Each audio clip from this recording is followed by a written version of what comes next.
तो बुलेटिन में सबसे पहले बात वोट बैंक के लिए किसी भी हद तक जाने वाली यूपीए सरकार की। एक ऐसी सरकार जो हमारी और आपकी जेब से पैसा काटकर आतंकवादियों के परिवार वालों को देने का फैसला कर चुकी है। सरकार ने ऐसे परिवारों के पुनर्वास के लिए रोजगार, पैसा और पेंशन देने की योजना को हरी झंडी दे दी है। सरकार का चुनावी तर्क है कि बेसहारा परिवारों की मदद करना उसकी नैतिक जिम्मेदारी है।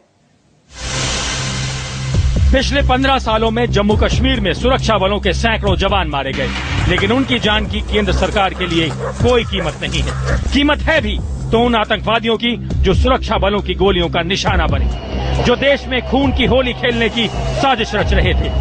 केंद्र सरकार की चली तो अब इन आतंकवादियों के परिवार वालों को सरकारी खजाने से मदद दी जाएगी। उन्हें नौकरी का तोहफा भी मिलेगा और जरूरत पड़ी तो एकमुश्त रकम देकर भी सरकार पूरी मदद करेगी।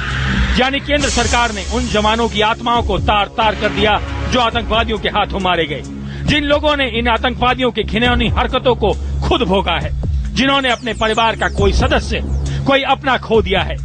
क्या वो केंद्र सरकार के लिए कोई मायने नहीं रखते? पुनर्वास के नाम पर क्या आतंकवादियों के परिवार ही मिले थे? मुमकिन है आतंकवादियों की करतूत से उनके घर वालों का कोई लेना देना ना हो, फिर भी आतंकवादियों ने तो देश पर ही वार किया है। उनके परिवार को इनाम देने की क्या जरूरत है?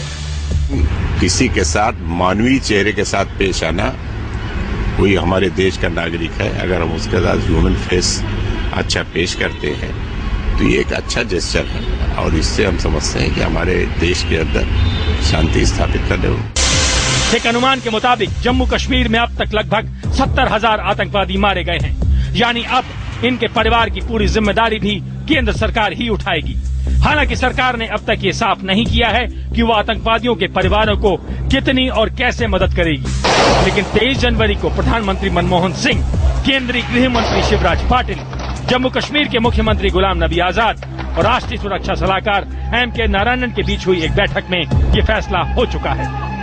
सरकार की दलील है कि आतंकवादी भटके हुए नौजवान हैं और उनकी काली करतूतों का खामियाजा उनके परिवार वाले भुगते ये मुनासिब नहीं है। लेकिन सरकार के पास इस सवाल का कोई जवाब नहीं है कि फिर वो ये हमदर्दी सिर्फ कश्मीर के आतंकवादियों के साथ ही क्यों दिखा रही है, और क्या आने वाले वक्त में वो देश के दूसरे इलाकों के उग्रवादियों, नक्सलवादियों और बड़े अपराधियों के परिवार वालों के साथ भी ऐसी ही हमदर्दी दिखाएगी।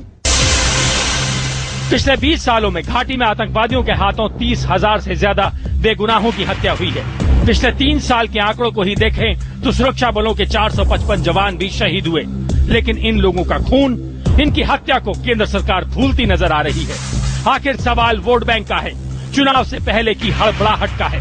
आनंद पांडे, दिल्ली, IBN 7।